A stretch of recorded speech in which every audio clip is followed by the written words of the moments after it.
Welcome to the Trip Lab, kitchen table conversations about integrative medicine and psychedelics. I'm your host and resident physician, Dr. Mariella Wood. Hello, welcome back. So, it has been a while since I last recorded an episode. I've been transitioning into my last year of residency, and I'm actually one of the chief residents this year, so it has been quite the process. But I'm back, and going forward, I hope to keep things on a more regular schedule from here on out. So today, we are going to be talking about psychedelics as a way to explore your subconscious, the idea of consciousness in general, psychedelics as a way to boost creativity, both in the sense of sparking scientific creativity for new discoveries, as well as any other creative endeavor our minds have to offer. And last, we're going to talk about how psychedelics can help us understand physics better, and how they are intimately connected with philosophy, religion, and spirituality.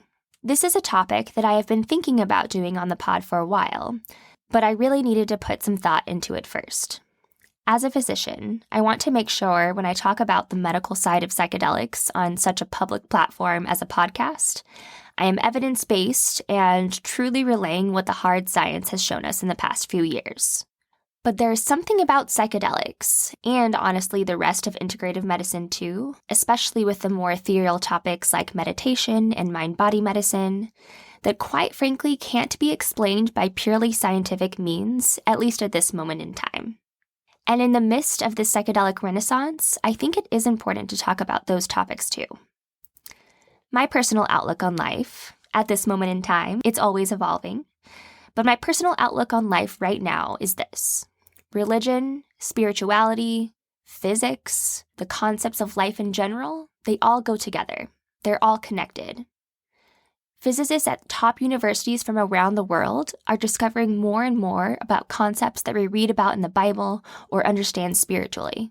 And I'm talking about the idea of different dimensions, the quote-unquote magic we hear about, whether you call that miracles if you're religious in the Christian sense, or psychic abilities in other spiritual senses. We are actually starting to find physics explanations for these phenomenons. Parapsychology, which is a field traditionally viewed as pseudoscience, is now just starting to scratch the surface, overlapping just in the slightest with hard physics. And I truly do mean just starting to scratch the surface, but the science truly blows my mind.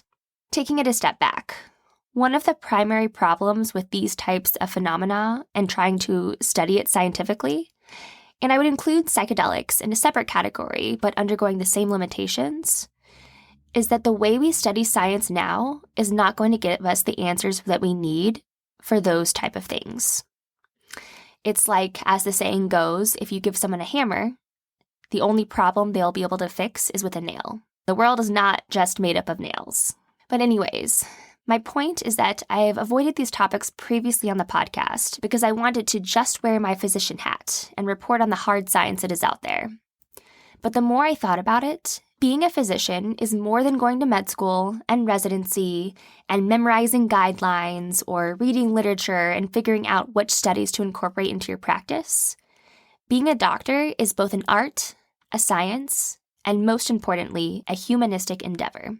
Every single day, we sit down with patients one-on-one, be it in the hospital or at the doctor's office, and have intimate connections with them and partner with them to improve their health, and in some cases, possibly cure them of disease. And of course, to do this, you must be competent in the science.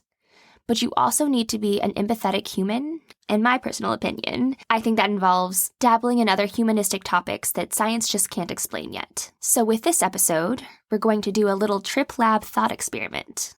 And I will, of course, bring in actual studies that have been done, but then I'm also going to talk about other hypotheses and share some things that I think will blow your mind. Before I begin, I do want to point out that psychedelics are legal for these spiritual and even recreational and definitely medical uses in other countries outside the US. But right now, in the US, these molecules are only available in specific settings, and it's different depending on which molecule you're talking about, for medical benefit. But in this thought experiment, I'm going to take you into an alternate reality where these molecules are available for more than just treating medical disorders like depression. I'm going to bring you to a reality where these molecules are available to all who choose the opportunity to explore their mind without needing the diagnosis of anxiety to make it legal. On that note, we could do a whole rabbit hole dive into how we diagnose psychiatric disorders. I will give you a quick spiel now because it is pertinent to what I'm going to talk about. So we have this book called the DSM-5. This stands for the Diagnostic and Statistical Manual of Mental Disorders. 5 meaning that it's just the 5th edition of this book. They're working on the 6th now. But this is the book that all psychiatrists, doctors, whoever it may be, use to diagnose mental health disorders. And this is how the book works. So each mental health disorder has a set of criteria, can be ranging from 5 to 12. Every disorder has a different number of criteria. And to qualify for a specific disorder, you must meet a certain number of that criteria. So let's say for a specific type of depression, there's 10 criteria that you can have. If you meet 6 of those criteria, you have that psychiatric diagnosis. But if you only meet 5, you don't have that diagnosis. So one little criteria can change the diagnosis that your doctor puts on your permanent medical record and uses to decide whether you should have a medication or not. Let me give you an example of some of these criterias. So for MDD, which is major depressive disorder, one of the criteria, for example, is decreased concentration or indecisiveness. And they even qualify that this may be subjective or observed by others. My problem with this is that being indecisive is a part of the normal human experience. Truly, if you look at the DSM, really all of the criteria listed for all of these different disorders are all part of the human experience.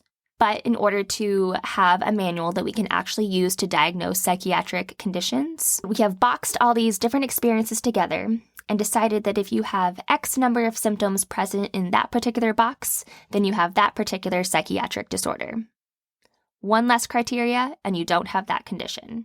Now, we are starting to change things a little bit and moving some disorders to spectrums, like autism. And this, in my opinion, is a lot more pertinent to how mental health care should be diagnosed. But my ultimate point here is that diagnosing mental health disorders is a very subjective and reductionistic process. And even though we know that, we then use those specific criteria to make decisions if we should pump someone full of medications that will make them feel blunted in order to make sure that their symptoms don't manifest too much into one of those boxes. Now, this isn't an episode about how we diagnose mental health disorders, so we'll move on from that. But you get my point that it is a little arbitrary and subjective. But this does lead me to our real topic of the day. So we are all experiencing the human experience with highs and lows, and I personally believe that we should have access to experiences via molecules, plant or otherwise, or no molecules with meditation. But either way, I think that we have a right as living beings to explore our minds and explore our consciousness. I'm going to talk to you guys about just a few of the possibilities that psychedelics can bring us. Psychedelics can help us understand physics and the deeper workings of the universe. They can help us boost creativity and invent new ideas. And they can also help us deepen our understanding of ourselves, philosophy, religion, and spirituality. If you want a deep dive on the science behind how these molecules can boost creativity or help us understand all these concepts, check out my episode number 3 titled An RX for Magic Mushrooms and LSD. Because the way that they work to treat anxiety and depression is the same way that they make our minds more creative. Essentially by increasing neuroplasticity, creating new neuronal connections, and activating many parts of our brain that aren't normally activated during normal waking consciousness. This is parallel but slightly different to the dream state. So first, let's talk about creativity. Those of you guys that have taken psychedelics don't need any data or scientific explanation to affirm that psychedelics do enhance creativity and open us up to alternative ways of thinking. But as of lately, we do actually have studies out there. Recent studies have shown that psychedelics enhance your ability to think outside the box, so to speak. Which is interesting to me because those people with psychiatric disorders like depression and anxiety have trouble thinking outside of the box when they get into these depressive and anxiolytic cognitive loops. There's been actually a lot of recent studies that have actually been able to prove that psychedelics do increase creativity. So after these experiments, people revealed that while in a psychedelic state, they reported understanding ideas and concepts better than they ever had before.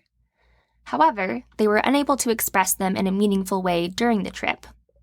A week later, this induced insightfulness, new ideas and associations, subjective creativity, even around things that they didn't actually think about during that psychedelic trip. Another recent study published this year, actually, looked at using psychedelics to enhance scientific creativity and insight to help with new scientific discovery. And they decided to study this because there are countless examples of famous scientists who have discovered things because of their psychedelic experiences. I'll give you guys a few examples. So Francis Crick, one of the people who discovered DNA's double helix, actually came up with this idea while he was on acid. More recently, Dr. Carey Banks Mullis was also on acid when he discovered the PCR, which stands for the polymerase chain reaction technique that we use to isolate DNA to diagnose diseases. I'm sure you guys have all heard that term now with COVID. It's a COVID PCR test. But we actually use this in pretty much any modern research lab to replicate DNA before we study it. And he actually has a fascinating book called Naked Dancing in the Mind Field. And you will see what a genius he is with this laid-back San Diego surfer demeanor, here to please no one. Steve Jobs also credits his understanding of computer programming to insights during acid trips as well. And honestly, I feel like understanding this invisible world of the internet and computer programming does require a deeper understanding of the way the world works. Like, think about it. The internet itself is this invisible network that humans have figured out to harness, manipulate, and utilize. And it is now so intertwined with our lives that it truly is this invisible force that shapes us. So what other invisible forces are out there shaping us? And maybe, with the help of psychedelics, we can discover more of them. Ultimately, psychedelics help us see and think differently. And what I mean by that is different than the way we are conditioned to see the world as we grow up. So we grew up going to school and essentially have the idea of convergent thinking drilled into our heads. And we are rewarded if we can regurgitate that convergent thinking back to our teachers. And even nowadays, our superiors at work. And what I mean by convergent thinking, this concept is the idea of taking a series of ideas and converging them into one view of the world. So what we learn as we grow up, we take these series of ideas, lump them together, and deduce a single conclusion about it. An example of this, we have our multiple choice tests in school. With these tests, it implies that one of those multiple choice answers is the correct answer, and all the other ones are wrong, and something not on that paper is also theoretically wrong. Divergent thinking, which is associated with creativity and what psychedelics stimulate, involves seeing things from multiple perspectives and finding new pathways in which to go with certain thoughts. So, by that, I mean, instead of hearing a buzzword and selecting a multiple choice answer that is technically correct, you see new possibilities and new answers that could also be correct. However, society doesn't treat those well that think in that sort of way. We are essentially conditioned by social norms and modern education to let go of your divergent thought patterns because the convergent thought is what's going to get you the grade and eventually what's going to get you the money. We are trained to live within the standards of society in order to climb the chain of financial security and happiness, rather than valuing our own minds and our own self. Okay, with that, are you guys ready to get a little weird and peer into the physics concepts of parallel universes and more dimensions than the classic 3 plus time that we understand? So Carlo Rovelli, who is one of the founders of Loop Quantum Gravity, and who has written multiple books explaining complex physics concepts like the illusion of time in very simple and poetic ways. He actually started his physics career after experiencing psychedelics. He has this quote that I think is beautiful and genius. He said, quote, "If a little chemical goes into your body and you see the world so differently, it means that the way you see the world normally isn't necessarily so obviously right." Let me break down some of these concepts for you a little bit more. If you know just the basics of Einstein's theory of relativity, you know that time is relative. It's implied by the name. Time actually passes more slowly for objects moving faster.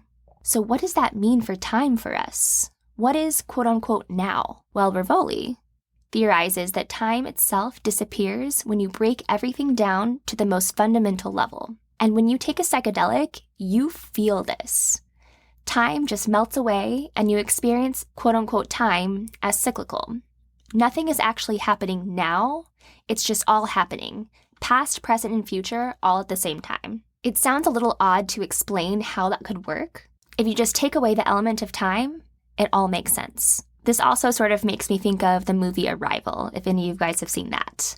Highly recommend if you're interested in all this weird physics type of stuff. Beyond that, also think about the concept of the Heisenberg uncertainty principle and quantum superposition. So basically what this principle states that a particle can assume more than one state at the same time, and only the act of observing an electron forces it to be in a specific place. And this is actually proven. You can go Google it and look it up and have your mind blown. But it has been scientifically proven that one particle can be in two or more places at once. However, if you take time out of the equation, this actually does make perfect sense.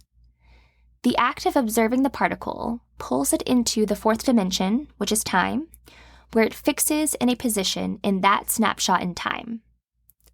Without time, it actually is in two places at once, because the whole idea of at once just goes away. This is really perplexing to us because we experience the dimension of time and we live in it, but take some psychedelics and that totally melts away. Time is passing through your body, but your mind is experiencing it completely differently. Then we get into string theory. So prior to string theory, there was quantum mechanics, which deals with the phenomena of particles and basically smaller parts of physics, and then general relativity. The laws of quantum mechanics and general relativity can't both be accurate. Then string theory came along as an attempt to unify both of these theories, stating that rather than elemental particles, the smallest building blocks of the universe are tiny vibrating strings of energy. And for the math to be able to support this, more dimensions than our 3 plus time are required. 11 dimensions, to be exact, are what would be required. And these modern physicists are theorizing that these dimensions are coiled and bent up within our 3 dimensions, which is why we don't see them or feel them, but could be why we have these paranormal or spiritual or religious experiences that can't be explained by how we normally understand the world we live in. Quantum mechanics also suggests that each possible outcome in life does happen, each inhabiting its own separate universe. Just something else that blows my mind, and we could go on and on about physics, but I do want to tie this back to psychedelics in a moment here. This brings me into spiritual and religious experiences. Let me take you guys to the ICU, the intensive care unit in the hospital, the place where the sickest patients go, where daily, as physicians, we are treating people who are on the brink of death, and unfortunately, we experience death in the absolute worst ways. You are managing people who are hooked up to machines to keep them breathing, and have medications coursing through their blood to keep their blood pressure high enough to keep their heart pumping. And we know that without those medications, in that moment, their heart would stop beating, and those people would be dead. So my question is, where is the soul when all this is happening? Modern medicine keeps the body alive, but are we keeping a soul tied to a deteriorating body? Or does it leave long before the family decides to pull the plug? Bringing it back to time, if you take time out of this equation, the time of death is meaningless. Psychedelics open doors and let us peek into this idea of the illusion of time and push our boundaries to understand these concepts on a higher level, both spiritually, but honestly scientifically too. Last, we'll get into some more religious experiences with psychedelics. There are so many stories in the Bible that we are now learning that may actually have been a byproduct of accidental or purposeful psychedelic plant ingestion.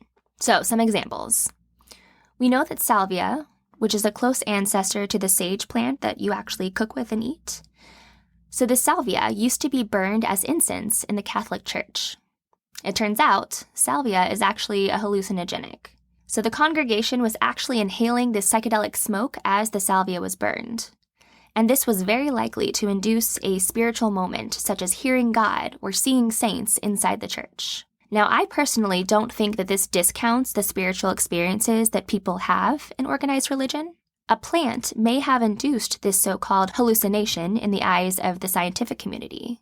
Or these plants could have been placed here on Earth by God, or the universe, or the goddess, or whatever you want to call this higher power, in order for us to use them and communicate with these higher ethereal dimensions. Historians and religious scholars alike are also theorizing that when Moses encountered the burning bush, it was likely another psychedelic plant, that when it was burned and he inhaled the fumes, he had this religious and spiritual insight, communications from God that led him to the 10 Commandments. On the other side of the spectrum, in the early modern period of European witchcraft, these witches would anoint their bodies with what we now know as nightshade or the belladonna plant, and this plant caused experiences of flying and visiting these spiritual realms.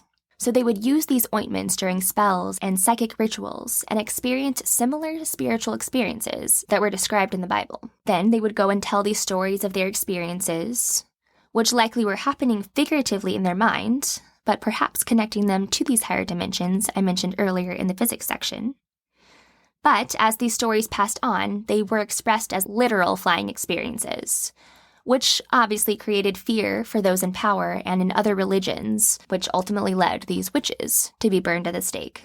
In this day and age, this fantastical idea of flying and casting spells is either laughed off by those who think that magic is happening literally rather than figuratively, or it still causes fear in those who believe witches are a sign of what we know in the Bible as the evil devil. But either way you look at it, psychedelics played a role. A quick little medical background on this nightshade belladonna plant.